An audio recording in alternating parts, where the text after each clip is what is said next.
여러분, 애통한다는 건요, 몹시 가슴 아파한다는 뜻입니다. 자기의 가장 소중한 것을 잃었을 때 흘리는 눈물과 가슴 아픔, 이것이 애통입니다. 4절에 이렇게 얘기하죠. 애통하는 자는 복이 있나니 그들이 위로를 받을 것이며. 이 말씀을 어떻게 들으면 역설 같습니다. 어떤 사람은 이 말씀을요, 어리석은 자의 궤변으로 생각할지도 모릅니다. 그것은 오늘날의 일반적인 조류와 이 세상에서 철학적인 사고로는 도저히 이해하기 어려운 말씀이기 때문에 그렇습니다. 애통을 어떻게 복이라고 할 수 있냐 이거지요. 가장 소중한 것을 잃었고 흘리는 눈물과 가슴 아픔 가운데 있는데 그것이 어떻게 복이라고 할 수 있냐 이거지요. 세상은 돈과 쾌락 등으로 애통을 망각하고 인생을 즐기라고 얘기합니다. 그러나 성경은 애통하면 위로가 있고 울어야 기쁨이 있다고 가르칩니다. 누가복음 6장 21절에 이렇게 얘기합니다. 지금 우는 자는 복이 있나니 너희가 웃을 것이며. 또 25절에는 이렇게 얘기합니다. 너희 지금 웃는 자여 너희가 애통하며 울리로다 그랬어요. 그러니까 우는 자가 복이 있다고 얘기합니다. 한 성경학자는 이렇게 얘기했습니다. 이 팔복을 가리켜 천국에 이르는 야곱의 사다리라고 말을 했어요. 그런데 이 사다리에는 결코 건너뛸 수 없는 중요한 신앙의 한 단계가 있다는 거지요. 그것이 바로 애통의 다리라는 겁니다. 우리가 인생을 살다 보면 애통할 때가 있지요. 내 사랑하는 어머님, 내 사랑하는 아버님, 어떨 때는 남편, 어떨 때는 자녀를 앞세울 때 우리는 애통합니다. 내 피부치를 먼저 하늘나라로 보냈을 때 그 애통함은 이루 평안할 길이 없습니다. 또 내가 꿈꾸던 것이 무너져 내릴 때, 내 재산이 다 흩어져 갔을 때, 내 명예가 다 땅에 떨어졌을 때 여러분 우리는 애통해야 합니다. 또 사랑하는 내 자녀가 방황할 때, 갈 길 못 찾아 헤매고 다닐 때 우리들은 하나님 앞에서 눈물을 흘리며 애통합니다. 그래서 토마스 왓슨이라는 유명한 설교가는요, 이 눈물의 골짜기를 지나지 않고는 낙원에 이를 수 없다고 얘기합니다. 우리 신앙 단계에서 이 애통은 꼭 한 번씩 다가오는 것 같아요. 또한 회개의 눈물은요, 위로의 씨앗이라고 얘기했습니다. 본문은 이 애통이 우리 신앙에 가져다주는 축복에 관해서 말씀합니다. 우리가 신앙생활하면서 믿음을 가지고 있지만 어쩔 수 없는 이 애통이 우리에게 다가올 때 그 애통이 우리 신앙에 가져다주는 축복에 관해서 말씀하고 있다는 거지요. 애통은 확실히 가치가 있습니다. 그러나 본문에 주님께서 말씀하신 고통은요, 자연적인 영역에서 이해될 수 있는 고통보다 훨씬 더 심오한 의미를 내포하고 있다는 거예요. 그러면 어떤 의미로서 주님은 애통이라는 단어를 사용하셨을까요? 이 말의 헬라어로서의 뜻은 대단히 중요합니다. 한마디로 표현하면 이 애통이란 말은요, 우리 안에 있어야 할 어떤 중요한 것이 없음으로 인하여, 그리고 없어야 할 것이 우리 안에 있음으로 인하여 아파하는 것이라는 단어예요. 그러니까 우리 안에 있어야 할 그 어떤 중요한 것이 없음으로 인해서 애통해야 되고, 그리고 없어야 할 것이 우리 안에 들어와 가지고 자리하고 있을 때 그것을 바라보고 아파하는 것이라고 얘기한다는 것이요. 그런 의미에서의 애통이라는 겁니다. 이미 우리 안에 마땅히 하나님의 덕을, 하나님의 은혜를 소유해야 한다는 거지요. 우리 안에 하나님의 은혜가 있고 하나님의 은총이 있어야 되는데 하나님의 은혜와 은총은 없고 이 안에 그냥 죄악됨이 가득 차고 있을 때, 정욕으로 가득 차고 있을 때 그런 것을 바라보고 애통해야 된다는 거예요. 그런데 있어야 할 하나님의 덕이 없음으로 인하여 아파한다는 거지요. 반면에 없어야 할 죄가 우리 안에 있다는 겁니다. 이 죄가 우리를 지배하고 있다는 사실로 인하여 우리는 아파해야 한다는 겁니다. 이것이 본문에서 말씀하는 애통의 의미라는 겁니다. 자, 그럼 우리 한번 구체적으로 한번 살펴봅시다. 첫 번째로 참 애통이 아닌 것들을 한번 살펴봅시다. 애통한다고 무조건 위로와 축복이 있는 것이 아닙니다. 아무리 애통하여도 위로받지 못할 축복이 없는 애통이 있습니다. 첫 번째 뭐냐면요, 세상에서 무엇을 소유하기를 원하는데 소유하지 못하는 좌절에서 오는 애통 같은 것이 있어요. 내가 뭔가 소유하고 싶은데 그것을 소유하지 못해가지고 거기서 오는 애통이 있다는 거지요. 이런 애통은요, 성경에서 말씀하시는 것과 거리가 멀어요. 마태복음 2장 18절에 보면요, 나엘의 이야기가 나옵니다. 18절 같이 한번 읽어보겠습니다. 라마에서 슬퍼하며 크게 통곡하는 소리가 들리니 나엘이 그 자식을 위하여 애곡하는 것이라. 그 자식이 없으므로 위로받기를 거절하였다 함이 이루어졌느니라. 여러분, 나엘이 야곱이 첫 번째로 살아가는 여인이었어요. 근데 장인어른이 꽤 빠져가지고 두 번째 와이프가 됐지요. 근데 나엘이 아기가 없어요. 그러니까 그 자식이 없음으로 말미암아 슬퍼하는 이 나엘, 이 여인의 자연적인 슬픔을 지금 말하고 있는데요, 이건 애통이 아니라는 겁니다. 진짜 애통하지요, 자식이 없으니까. 근데 그런 것은 애통이 아니라는 거예요. 우리 인간에게는 자연스러운 애통이지만 그것은 애통이 아니라는 겁니다. 고린도후서 7장 10절 한번 볼까요? 같이 읽어보겠습니다. 하나님의 뜻대로 하는 근심은 후회할 것이 없는 구원에 이르게 하는 회개를 이루는 것이요, 세상의 근심은 사망을 이루는 것입니다. 세상의 근심은 사망을 이루는 것입니다. 이렇게 세상 근심의 차원에서 이해될 수 있는 애통도 여러분 아니에요. 또 사무엘하 13장 2절을 보면요, 암논이라는 사람의 애통이 나옵니다. 우리가 이 다윗의 이야기를 살펴보면서 이 암논의 이 이야기를 살펴봤죠. 암논은 다윗의 장자였어요. 이 암논에 등장하는 사람이 누구냐면 압살롬의 동복누이 다말이 나와요. 이 다말을 가리켜서 지금 말하고 있어요. 2절, 13장 2절 한번 보겠습니다. 그는 처녀이므로 어찌할 수 없는 줄을 알고 암논이 그의 눈이 다말 때문에 우라로 말미암아 병이 되느니라. 이 정욕을 채우지 못해서 안타까워하는 것도 애통이 아닙니다, 여러분. 자기가 소유하고 싶은데 소유하지 못하잖아요. 자기 배가 다르지만 형제 자매가 아니겠습니까? 그러니까 이게 안 되는 거라고요. 그걸 알기 때문에 애통해야 한다는 거지요. 그건 여러분 애통이 아니라는 겁니다. 자, 사무엘상 15장 24절에 가면 사울의 이야기가 나옵니다. 같이 한번 읽어보겠습니다. 사울이 사무엘에게 이르되 내가 범죄하였나이다. 내가 야훼의 명령과 당신의 말씀을 어긴 것은 내가 백성을 두려워하여 그들의 말을 청종하였음이니이다. 내가 범죄하였나이다. 요 한 구절만 봤을 때는 이 사울이 지금 회개하는 것처럼 들려져요. 그렇잖아요? 내가 범죄하였나이다. 그러나 좀 더 읽어보면요, 이 고백 속에 다른 저희가 있는 것을 우리가 알 수 있어요. 30절 읽어보겠습니다. 사울이 이르되 내가 범죄하였을지라도 이제 청하옵나니 내 백성의 장로들 앞과 이스라엘 앞에서 나를 높이사 나와 함께 돌아가서 내가 당신의 하나님 야훼께 경배하게 하소서 하더라. 그가 범죄하였다고 말한 것은 주위 사람들에게 잃어버린 명성을 회복하기 위한 것이었다는 거지요. 지금 나를 높여달라고 얘기합니다. 이런 종교적인 쇼가 우리 기독교인 세계에도 있을 수 있다는 거지요. 여러분, 부흥에 참석한 많은 사람들이 소리 높이 울지요. 은혜 받아서 우는 거예요. 그런 분들의 애통은요, 성령의 역사에 의한 진정한 애통일 거예요. 그런데 혹자는 그 분위기 속에서 소외되는 것 같아서 자기는 은혜 받지도 못했는데 옆에 사람이 엉엉하고 우니까, 은혜 받아서 우니까 자기도 그냥 공갈 눈물 뚝뚝뚝뚝 흘리면서 소외되는 것 같아서 울 수도 있어요. 이것은 외식적인 애통입니다. 이런 애통에는 여러분 축복이 없다는 거예요. 마태복음 여러분 6장 16절을 보면요, 예수님께서 금식에 대해서 가르치실 때 하신 말씀이 있어요. 마태복음 6장 16절 같이 읽어보겠습니다.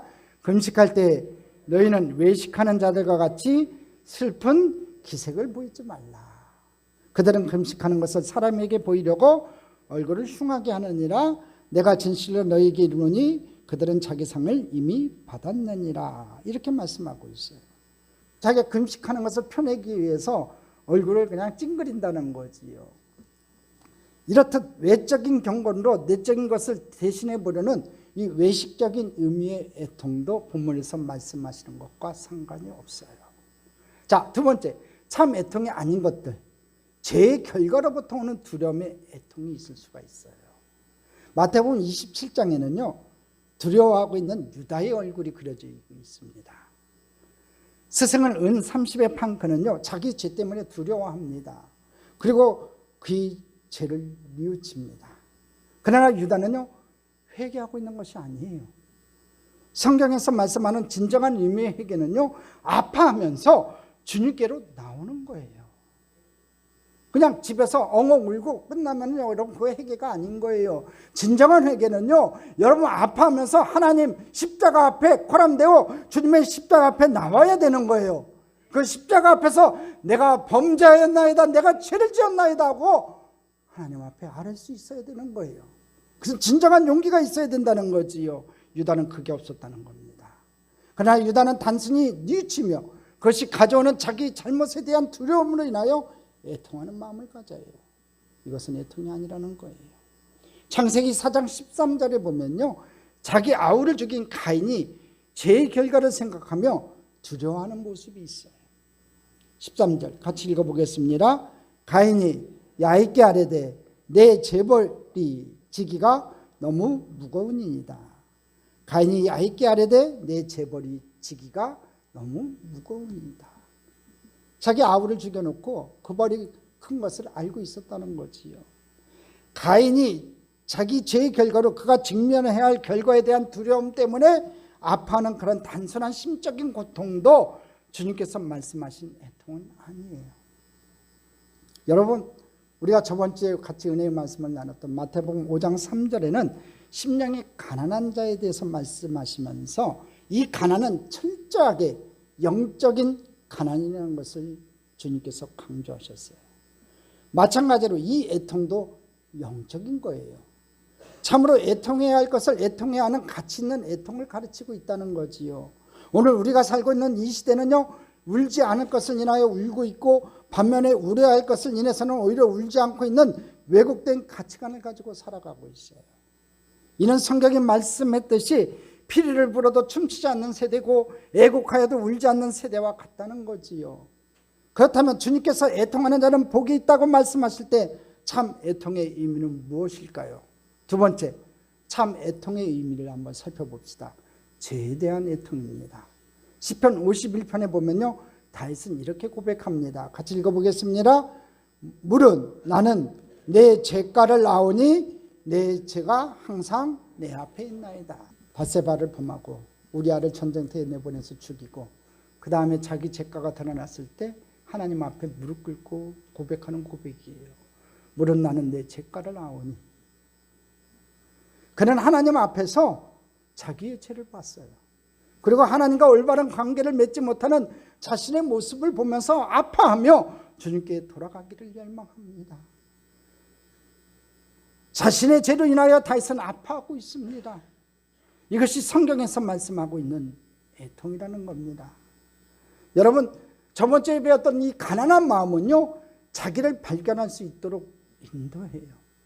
이 가난한 마음을 갖기 위해서는요 하나님의 안목을 통해서 자신을 통찰해야 돼요. 하나님의 거룩한 안목으로 본 우리의 모습은 어떤 것입니까 여러분? 하나님의 눈으로 자기 자신을 바라본 사람은요 더 이상 오만할 수가 없는 거예요. 목사의 눈, 장로님의 눈이 아니라 하나님의 눈으로 자기 자신을 바라보는 사람은 더 이상 어떤 사람도 오만할 수가 없어요. 자기가 죄인인 것을 발견한다는 거지요. 그는 가난해질 수밖에 없어요. 그리고 이 가난함에 대한 인식과 함께 애통이 시작된다는 거지요. 그래요. 가난한 마음은 애통한 마음으로 인도하는 거예요. 제가 저번 주에도 말씀을 드렸죠. 우리 팔복은 한 단계 한 단계 한 단계 한 단계 이렇게 발전이 돼 간다고요. 여러분 가난한 마음이 없는 사람은요 애통하는 마음을 가질 수가 없는 거예요. 자기 자신이 하나님 앞에서 봤을 때 가난한 마음이 되지 못하는 사람은요 하나님 앞에서 애통할 수가 없는 거예요. 여러분 바울이 하나님의 위에 부딪히자 상대적으로 불의한 자신을 깨닫고 하나님 앞에 엎드립니다. 그리고 이렇게 고백합니다. 오라 나는 공고한 자로다. 누가 나를 이 사망의 몸에서 건져내랴. 이사야가 성전으로 들어가서 하나님의 영광을 목격하는 그 순간 상대적으로 거룩하지 못한 자신을 발견하고는 이렇게 고백합니다. 화로다 나여 망하게 되었도다. 나는 입술이 부정한 사람이로다. 이렇게 하면서 애통해야 합니다. 하나님 앞에서 자기 자신을 발견한 사람마다 애통하지 않을 수 없습니다. 그것은 자기의 죄 때문에 그렇습니다. 가난한 마음이 죄에 대한 지적인 발견이라면 애통하는 마음은 죄에 대한 정적인 성도들의 체험이라고 할 수 있습니다. 그렇기 때문에 가난한 마음이 먼저 체험되어야 되고 그 다음에 애통하는 마음이 있어야 된다는 거지요. 이 체험은 우리를 죄로부터 참된 회개와 믿음으로 인도한다는 겁니다. 그때 하나님의 말씀하신 진정한 구원이 우리 삶 속에서 이루어지는 겁니다. 이 애통은 복이 있습니다. 하지만 이 애통은 어떤 죄인이 자기 죄를 회개하고 그리스도인이 되자마자 끝나는 애통이 아니에요. 이 애통은요 계속 이어지는 겁니다. 본문에서 애통이란 말이 현재 시제로 되어 있는데요, 이것은 계속적인 용법이에요. 여러분 넘어서 쭉 읽어보신 분은 알겠지만 이 로마서 7장을 공부한 사람마다 인간이 가진 죄의 심각한 본질 앞에 부딪힙니다. 막 지적을 합니다. 우리 인간의 죄성을 막 지적을 해요. 그래서 로마서 7장의 분위기는 참 어둡습니다. 내가 진짜 죄인의 괴수같이 느껴집니다. 그러나 로마서 8장을 읽어보면요, 갑자기 모든 어둠이 빛으로 바뀌기 시작합니다. 8장에 들어서자마자 1절에 이렇게 바울 사도는 고백합니다. 그리스도 예수 안에 있는 자에게는 결코 정죄함이 없나니. 할렐루야. 그리스도 예수 안에 있는 자에게는 결코 정죄함이 없대요. 죄가 없다는 거지요. 죄를 물을 수 없다는 겁니다. 정죄함을 면하고 위롭다함을 받으며 성령이 함께 하시는 놀라운 삶을 조명하기 시작합니다. 그러나 8장에서도요 인간의 죄 문제가 완전히 해결된 것은 아니에요. 여러분 8장에서도요 탄식이 계속되고 있어요. 23절에 보면 성령의 처음 익은 열매를 받은 우리까지도 속으로 탄식하느라고 고백하고 있어요. 23절을 읽어보겠습니다. 그뿐 아니라 또한 우리 곧 성령의 처음 익은 열매를 받은 우리까지도 속으로 탄식하여 양자될 것 곧 우리 몸의 속량을 기다리느니라. 성령이 처음 입은 열매를 받은 우리까지도 속으로 탄식하고 있다는 거죠. 이미 구원받았지만 아직까지 내 안에 있는 죄의 문제 때문에 속으로 탄식하고 있다는 거예요. 우리가 그리스도인이 되었지만 아직도 그리스도인으로서 죄악과의 싸움은 끝난 것이 아니기 때문에 그래요. 그렇지 않아요? 우리가 신앙생활 하지만 여러분 이 성화라는 것이 짠하고 이루어지지 않잖아요. 성화는 계속해서 단계마다 이루어져가는 관계예요. 여러분 어느 순간에 나는 거룩하다, 나는 모든 것을 이뤘다고 생각하는데 그 이뤘다고 생각하는 그 순간에 내가 죄 가운데 빠지는 그 모습을 발견하게 돼요. 신앙이 깊어질수록 성령께서 우리 안에 죄 문제에 대해서 더욱 민감한 반응을 보일 수 있도록 인도한다는 거예요. 우리가 성령에 충만하면 충만할수록 여러분 장점이 하나가 있어요. 그게 뭐냐면요, 성령께서 우리 안에 이 죄 문제에 대해서 아주 민감하게 반응을 보이게 해요. 옛날에는 그냥 무심코 지나갔어요. 욕하는 것도, 담배 피는 것도, 술 마시는 것도 그냥 대충 지나갔어요. 근데 내가 성령의 충만함을 받고 나니까 이것이 죄인 것을 알게 된다는 거지요. 그때 우리는 이런 찬양을 드립니다.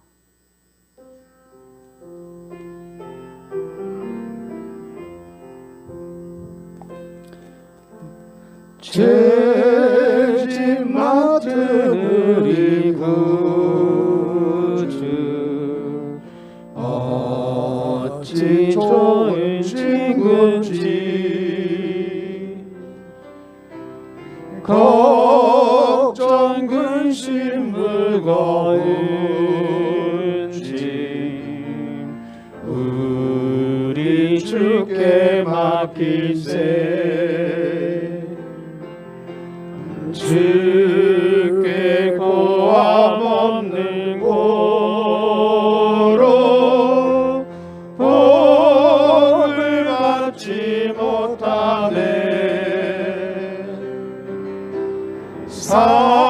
사람들이 어찌하여 알지를 모를까. 그래요. 내 안에 있는 죄를 발견하는 것, 이건요 우리에게 축복이에요.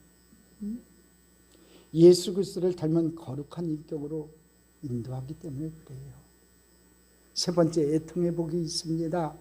애통은 우리를 성화와 성숙으로 인도합니다. 죄의 애통은요, 그를 진정한 성화와 성숙으로 인도한다는 거예요. 이 애통은 자기 자신의 문제로만 끝나지 않아요. 우리가 눈을 들어 다른 사람을 보았을 때 이 세상에 함께 애통하는 것을 봅니다. 죄 문제는요, 우리 자신을 침식시킬 뿐만 아니라 세계에 침투하여 이 세계를 갉아먹고 있기 때문에 그래요. 그러므로 우리는 세상을 바라보고 애통하게 됩니다. 이것이 주님께서 말씀하신 애통이라는 거예요. 나만 죄인인 줄 알았더니 세상을 보니까 죄가 만연한 거예요. 죄가 가득 차 있어요. 아직도 예수 믿지 않은 사람들이 많아요. 그 사람들을 바라볼 때마다 애통하게 된다는 거지요. 여러분, 성경을 읽어보면 예수님이 웃으셨다는 기록이 없어요. 그렇다고 웃지 않았다는 말씀도 없으니까 꼭 웃지 않았다는 결론을 내리기는 어려워요. 그렇죠?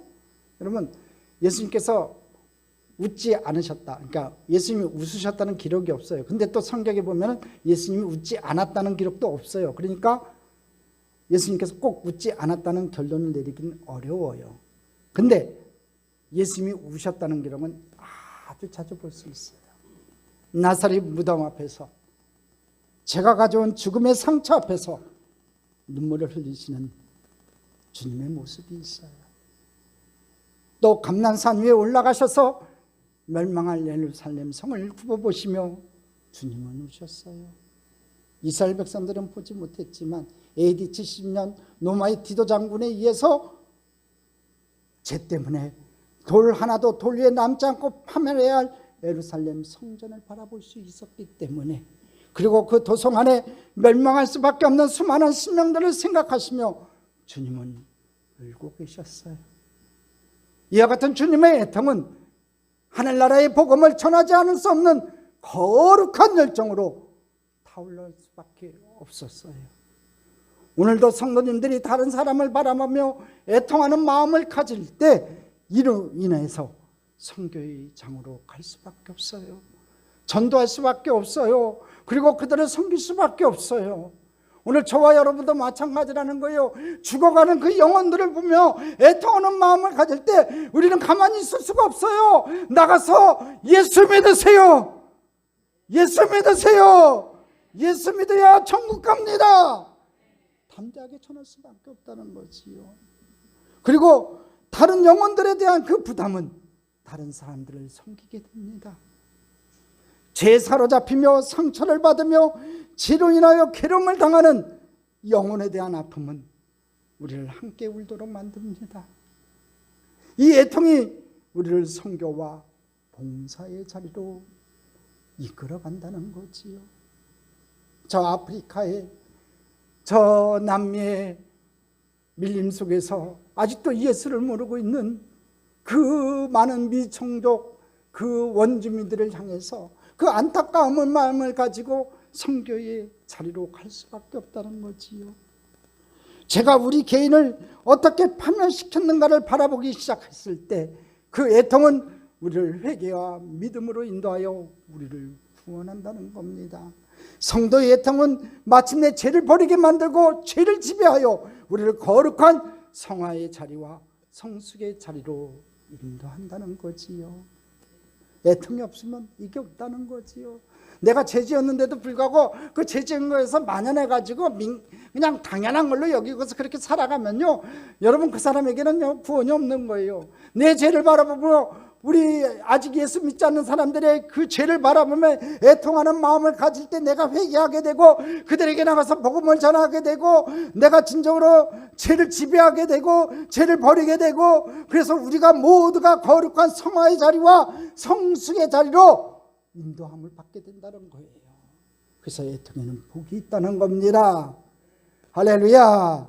오늘 시간 저와 여러분이 내가 지은 죄 때문에, 내 안에 있는 남은 죄 때문에 애통해 하는 그 애통이 생기기를 주님의 이름으로 축복합니다. 현대 신앙인들은요, 너무나 무뎌지고 있어요.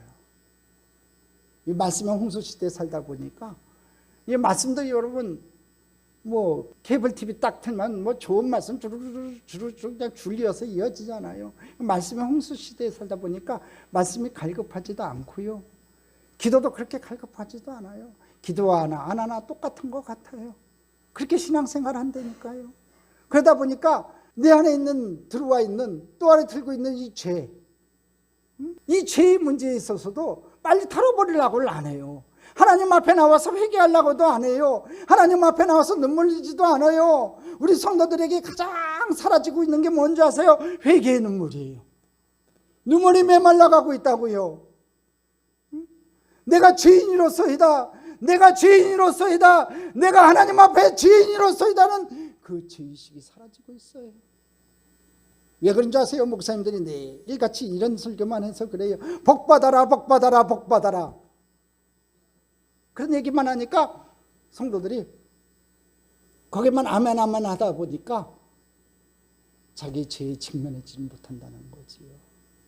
하나님 앞에 섰을 때, 하나님 안목으로 봤을 때 저와 여러분요, 죄인의 다케수예요. 죄인일 수밖에 없고요. 그 죄를 하나님 앞에 회개하고 그 죄를 지배하면서 성령의 능력의 힘을 덧입어서 거룩한 성화의 자리, 성숙의 자리로 인도받는 저와 여러분이 되어야 될 줄 믿습니다. 또 우리 시선을요, 다른 데로 돌려서 이 죄가 다른 사람들을 괴롭히고 멸망시키는 것을 아파하는 이 애통은요, 우리로 하여금 그들을 향하여 복음을 전하도록 만들고 그들을 섬기는 봉사의 자리에 서도록 한다는 거지요. 그래서 애통에는 복이 있어요. 주님은 말씀하십니다. 애통하는 자는 복이 있나니 저희가 위로를 받을 것이며, 한 영혼이 자신의 죄를 직시하며 그 죄에 대면하여 참으로 아파하는 바로 그곳에 주님의 임재가 있어요. 내가 그 죄 때문에, 내 죄 때문에 모르지요. 사람은 몰라요. 부부간에도 모르는 거예요. 그렇지만 본인은 안잖아요. 내가 하나님 앞에 어떤 죄를 짓고 있는지 본인은 안단 말이에요. 그러면은 그 죄 때문에 죄를 직시하며 그 죄를 대면하고 아파할 때 바로 그곳에서 주님의 임재가 있다는 거예요. 하나님이 함께 하신다는 거예요. 그리고 용서와 치유와 그리고 은혜의 주님이 우리 곁으로 다가오시는 것을 우리가 발견할 수 있다는 거예요. 가만히 있으면요, 절대로 주님은 다가오지 않아요.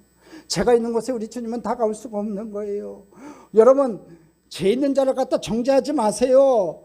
다른 사람 정죄하지 마세요. 왜? 우리도 똑같은 죄를 짓고 있기 때문에 그래요. 남한테 손가락질 하나 할 때요, 잘 보세요. 손가락 3개는 나를 향하고 있는 거예요. 여러분, 절대로 남이 짓고 있는 죄 때문에, 흉 때문에 손가락 할 필요 없어요. 오직 자기 자신만을 바라보세요. 하나님 앞에 민감하지 못하고, 하나님 앞에 충성하지 못하고, 하나님 앞에 내가 최선을 다하지 못하고 있는 내 자신의 연약한 부분을 바라보시고, 오늘 하나님 앞에 몸부림칠 때 놀라운 역사가 일어납니다. 주님이 가까이 오시는 거예요. 용서와 치유와 그리고 은혜를 주시기 위해서 우리 주님이 다가오신다는 거지요. 거기서부터 출발하는 거예요. 여러분, 기적은요, 은혜는요, 거기서부터 출발하는 거예요. 내가 하나님 앞에 무릎 꿇는 그 순간, 내가 십자가 앞에 무릎 꿇는 그 순간, 내가 죄인으로서이다, 내가 하나님 앞에 죄를 지었나이다 고백하는 그 순간부터 하나님의 역사는 시작되는 거예요. 성경에 보면 중풍병자가 제가 가져온 고통으로 말미암아 감히 얼굴을 들지 못하고 있을 때 주님은 그를 용서하시면서 치유하셨어요. 그리고 이렇게 선포합니다. 소자야 안심하라, 내 제사함을 받았느니라. 이것은 우리에게 들려주시는 사랑과 용서의 메시지예요. 위로의 메시지라는 거죠. 오늘 이 시간 이 성전에서 우리 주님이 말씀하세요. 영이야 안심하라. 여러분의 이름을 부르면 말씀하세요. 누구야 안심하라, 내 죄사함을 받았느니라. 할렐루야. 담대히 주님 앞에 나아갑시다. 은혜의 보좌 앞에 나갑시다. 십자가 앞에 나갑시다. 그리고 하나님 앞에 내가 죄인이라고 고백할 수 있는 저와 여러분 되기를 주님의 이름으로 축복합니다. 시편 기자는 시편 34편 18절에 이렇게 고백합니다. 야인은 마음이 상한 자를 가까이 하시고 중심으로 통회하는 자를 구원하시는도다. 그래요, 우리 주님은 마음이 상한 자를 가까이 하시고요, 중심으로 통회하는 자를 구원하시는 하나님인 줄 믿습니다. 시편 51편 17절은 이렇게 고백합니다. 하나님께서 구하시는 제사는 상한 심령이라 하나님이여 상하고 통회하는 마음을 주께서 멸시하지 아니하시리이다. 그래, 우리 주님은요, 상한 심령을 위로하시기를 원하세요. 오늘 저와 여러분이 상한 심령이 되어서 주님 앞에 나와 애통하며 하나님 앞에 눈물을 흘릴 때 우리 주님은 치료의 손길로, 은혜의 손길로 저와 여러분을 만져주실 줄 믿습니다. 여러분, 애통한다는 말은요, 쉬운 말로 바꾸면요, 자신에 대해서 깨어지는 체험이에요. 한번 고백해 봅시다. 자신에 대해서 깨어지는 체험. 이게 있어야 된다는 거예요. 우리 안에 없어야 할 것으로 우리 속을 가득 채우고 있고, 있어야 할 그것은 없는 자신을 바라보면서 하나님 앞에 깨어질 때 그 순간 하나님은 우리를 사로잡아요. 그리고 우리를 다시 만들기 시작하는 거예요. 여러분, 이 깨어짐이 체험이 없이는요, 아무도 하나님 앞에서 새롭게 될 수 없는 거예요. 그 깨어지는 순간이 뭐냐? 바로 애통의 순간이라는 거지. 내가 하나님 앞에 진정으로 자복하며 회개하며 애통할 때 우리가 깨어지는 거예요. 옛날에 내 자아가 다 깨어지는 거예요. 나만 의지했던 내가 복음이 깨어지고 그 순간에 다시 한번 우리 하나님 만져주시는 거예요. 주의 복음으로 성령의 충만한 복음으로 다시 만져주시는 거예요. 할렐루야. 하나님 손 안에 들어가지 않는 것, 하나님 손길에서 깨지지 않는 것, 그리고 하나님 손에 깨어지지 않는 것은요, 다시 하나님의 손길에서 만들어질 수가 없는 거예요. 여러분, 하나님의 덕으로 채워져야 할 우리 영혼이요, 죄로 말미암아 더럽혀지고 부패하여 오염된 것을 바라보는 그 순간 우리는 애통할 수밖에 없는 거지요. 그때 하나님의 역사는 시작되는 거예요. 여러분에게 한번 질문해 보고 싶어요. 제 문제로 고민해 보셨어요? 혹시? 여러분, 너무 만연해 있지 않아요? 당연한 거라고 여기지 않아요? 내가 분내고 있는 것, 내가 성내고 있는 것, 내 혈기 부리고 있는 것, 여러분, 이 제 문제 때문에 혹시 고민해 보신 적 있어요? 내가 예수 믿는다고 하지만 건성건성 예수 믿는 것, 그것도 죄예요. 여러분, 제 문제를 한번 고민해 보신 적이 있냐고요. 거룩한 위로의 손길로 우리를 다시 만들어주시는 하나님 앞에 사는 사람들은요, 이 주님의 말씀에 공감하며 이렇게 고백할 수가 있어요. 애통하는 자는 복이 있나니 저희가 위로를 받을 것이며. 제 문제 때문에 고민해 본 사람은요, 애통하지요. 그래서 그 애통하는 그 순간 거룩한 위로의 손길로 우리를 다시 만들어주신 그 하나님 안에 사는 사람들이 주님의 말씀에 공감하면서 이렇게 고백한다는 거예요. 애통하는 자는 복이 있나니 저희가 위로를 받을 것이며.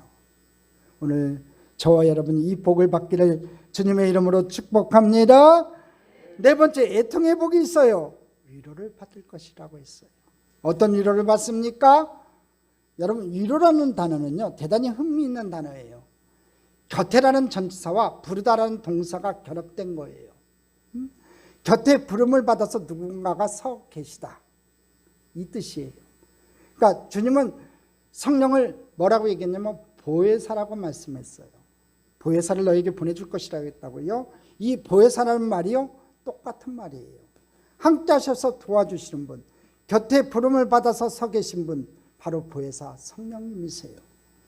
예수님이 보내신 성령은요, 바로 우리 곁에 계신 분이세요. 위로라는 단어가 똑같은 단어로 쓰임받았다는 거지요. 여러분, 위로받는다는 건요, 주님이 옆에 계신다는 거예요. 그래서 우리 주님께서 보혜사 성령님이 되셔서 여러분과 함께 계신다는 거예요. 여러분 주께서 곁에 계신 것을 경험해 보셨습니까? 진정한 주님의 위로를 발견해 보셨습니까? 여러분 어떤 사람에게 오늘 성경에 우리 주님께서 말씀하셨어요. 어떤 사람이 위로를 받는다고요? 하나님은 애통하는 자를 위로하신다는 거예요. 무엇보다도 애통하는 우리와 함께 하심으로 우리를 위로하신다는 거지요. 주님이 함께 하심으로, 하나님이 함께 하심으로 우리를 위로하신다는 거예요. 애통하는 자가 복이 있는 이유는 그 애통을 전능하신 하나님, 그리고 사랑이 한이 없으신 우리 하나님 아버지께서 듣고 계시기 때문에 그래요. 그 애통의 소리, 내가 눈물 흘리고 애통하는 그 소리를 우리 하나님께서 듣고 보고 계시기 때문에 그래요. 시편 기자는 이렇게 노래합니다. 시편 56편 8절에 이렇게 고백합니다. 같이 읽어보겠습니다. 나의 유리함을 주께서 계수하셨사오니 나의 눈물을 주의 병에 담으소서. 이것이 지책에 기록되지 아니하였나이까. 시편 기자가 뭐라고 얘기해요? 나의 눈물을 주의 병에 담아달라고 얘기해요. 내가 주님 앞에 흘리는 눈물을 땅에 떨어뜨리지 마시고 주님께서 다 받아달라고 고백해요. 우리 주님께서는 우리가 흘리는 눈물을요 당신의 병에 담고 계세요. 그런 하나님이세요. 여러분이 주님 앞에 십자가 앞에 나와서 남편에게 말도 못하고 아내에게도 말도 못하고 자식에게 말도 못하고 애통하며 하나님 앞에 흘리는 그 눈물, 너무나 힘들어서 너무나 억울해가고 하나님 앞에 흘리는 눈물, 죄 때문에 너무나 괴로워서 하나님 앞에 흘리는 그 눈물을 한 방울 한 방울 다 닦고 계신 하나님이세요. 우리가 흘린 눈물은 결코 헛되이 땅으로 사라지지 않는다는 겁니다. 우리가 하나님 앞에 서는 날 그분은 우리에게 이 눈물 총자를 보이시면서 이렇게 얘기하실 거예요. 내가 흘리는 눈물 하나도 떨어뜨리지 않고 내가 받아놓았다. 이것이 그것이다 하고 보여줄 거예요. 근데 하나님 앞에 갔을 때 하나님께서 눈물 종지 보여주시는데 그래 보여주시는데 거기에 눈물이 하나도 없으면 어떡할게요? 우리가 진정으로 하나님 앞에 애통하며 눈물 흘릴 때 그 눈물이 모아져서 하나님 앞에 쌓아져서 나중에 하늘 날아가서 하나님 앞에 칭찬받는 저와 여러분 됐으면 좋겠습니다. 그 눈물 흘린 만큼 우리 하나님 위로해 주실 거예요. 함께 계실 거예요. 사망의 음침한 골짜기로 다닐지라도 해를 두려워하지 않을 것은 주께서 나와 함께 하십니다. 여러분이 어떤 사망의 음침한 골짜기를 다닐지라도 어떤 질병에 걸릴지라도 어떠한 일이 있을지라도 우리 주님 함께 계셔서 여러분을 위로해 주실 줄 믿습니다. 또한 우리 하나님의 위로는 실제적인 위로예요. 고통받은 만큼 행복으로, 바닥에 있었던 만큼 높은 곳에 올리실 거예요. 이사야서에는 이렇게 말씀해요. 이사야 61장 2절로 3절이요. 같이 읽어보겠습니다. 야훼의 은혜의 해와 우리 하나님의 보복의 날을 선포하여 모든 슬픈 자를 위로하되 무릇 시온에서 슬퍼하는 자에게 화관을 주어 그 죄를 대신하며 기쁨의 기름으로 그 슬픔을 대신하여 찬송의 옷으로 그 근심을 대신하고 그들의 위에 나무 곧 야훼께서 심으신 그 영광을 나타낼 자라 일컬음을 받게 하려 하심이라. 슬퍼하는 자에게 화관을 주고 그 죄를 대신하여 기쁨의 기름으로 그 슬픔을 대신하여 찬송의 옷으로 그 근심을 대신한다고 되어 있어요. 이것은 단지 죽은 후에 누리게 될 천국의 위로가 아니었어요. 여러분, 이스라엘은요 실제 바벨론 70년 포로로부터 돌아오면서 이런 기쁨과 위로를 경험해요. 그래서 시편 기자는 126편에 이렇게 노래합니다. 시편 126편 1절로 2절입니다. 같이 읽어보겠습니다. 야훼께서 시온의 포로를 돌려보내실 때 우리는 꿈꾸는 것 같았도다. 그때 우리 입에는 웃음이 가득하고 우리 혀에는 찬양이 찼었도다. 그때 문나라 가운데서 말하기를 야훼께서 그들을 위하여 큰 일을 행하셨다 하였도다. 입에는 웃음이 가득하고 우리 혀에는 찬양이 찼었도다. 야훼께서 시온의 포로를 돌려보내실 때, 바벨론 포로에서 돌려보내실 때 우리는 꿈꾸는 것 같았다 얘기하면서 그때 우리 입에는 웃음이 가득하고 우리 혀에는 찬양이 찼었다고 고백해요. 하나님은 우리 인생에서 이와 같이요 한박 웃음을 가져다 주심으로 우리를 위로하실 거예요. 믿으세요, 여러분? 지금 애통하고 있지만, 슬퍼하고 있지만, 괴롭지만, 죄 때문에 몸부림치고 있지만 갚으시는 하나님의 은혜는요, 한 바구스물을 가져다 주심으로 우리를 위로하실 거예요. 그 이어지는 5절과 6절의 시편 기자는요, 간증적으로 이렇게 고백해요. 5절 6절 같이 읽어보겠습니다. 눈물을 흘리며 씨를 뿌리는 자는 기쁨으로 거두리로다. 울며 씨를 뿌리러 나가는 자는 반드시 기쁨으로 그 곡식의 단을 가지고 돌아오리라. 하나님께서 눈물을 흘리고 씨를 뿌린 자에게 기쁨의 단을 거두게 해주신다고 합니다. 분명히 기쁨의 단을 수확하는 저와 여러분이 될 줄 믿습니다. 질병은 치료받을 겁니다. 재물에 흩어지면 다시 모임으로 풍성함으로 여러분에게 갚아주실 줄 믿습니다. 자녀들의 문제는 해결될 줄 믿습니다. 오늘 여러분 앞에 어떤 어려운 문제가 있는지 몰라도 그 어려운 문제가 해결되어서 기쁨으로 띠띠어지는 저와 여러분 되기를 주님의 이름으로 축복합니다. 여러분, 하나님께서요, 한나의 눈물의 기도를 들으시고 아들을 주셨지요. 어머니 모니카의 눈물의 기도를 예면하지 않으시고 하나님은 그 아들 어거스틴을, 그 탕자 어거스틴을 돌아오게 하시고 성자여 대신학자로 높여주셨어요. 하나님의 위로는 실제적이라는 겁니다. 말의 위로가 아니라는 겁니다. 그 위로는 이 땅에서부터 받게 되는 은혜입니다. 함께 계시는 그 하나님은 실제적으로 여러분에게 은혜를 베풀어 주실 거예요. 지금 뭐 때문에 애통합니까? 먼저 죄 때문에 애통하시고 여러분이 가지고 있는 문제 때문에 애통하시고 눈물 흘리세요. 그렇지만 하나님께서 갚으시는 위로는 실제적인 은혜, 축복으로 여러분에게 함께 할 줄 믿습니다. 자녀를 위하여 또는 가족을 위하여 또는 내 인생에 흘린 눈물에 대해서 하나님께서는 반드시 갚아주실 줄 믿습니다. 하나님께서는 기뻐하는 자가 복이 있다고 말씀하지 않았어요. 애통하는 자가 복이 있다고 말씀했습니다. 그는 누구보다도 하나님과 가까이 있기 때문에 그래요. 위로를 받는다고 했잖아요. 위로가 뭐라고 했어요? 보혜사라고 했고요, 함께 옆에 계시다고 했어요. 함께 계시는 그분이 하나님이 나와 함께 계시고 가까이 계시는 그분이 나와 함께 있기 때문에 애통하는 자가 복이 있는 거예요. 그래서 애통은 더 이상 절망이 아닙니다. 그 애통이 하나님 앞에서 애통이라면 오히려 복이라는 겁니다. 세상에서 애통은요, 그 애통으로 끝나는 거예요. 울고불고 하고 끝나지만 하나님 앞에서의 눈물 흘림, 애통이라면요, 오히려 복이 된다는 거지요. 가장 신음소리가 많이 들리는 곳, 가장 힘들어하는 사람들이 있는 곳, 하나님은 그곳에 계시다는 거예요. 우리의 위로는 다른 데 있지 않습니다. 하나님이 우리의 위로입니다. 하나님을 만나는 자, 그가 참으로 복 있는 사람입니다. 오늘 여러분이 하나님 앞에서 애통함으로 복 있는 자 다 되시기를 주님의 이름으로 축복합니다. 축복합니다. 축복합니다.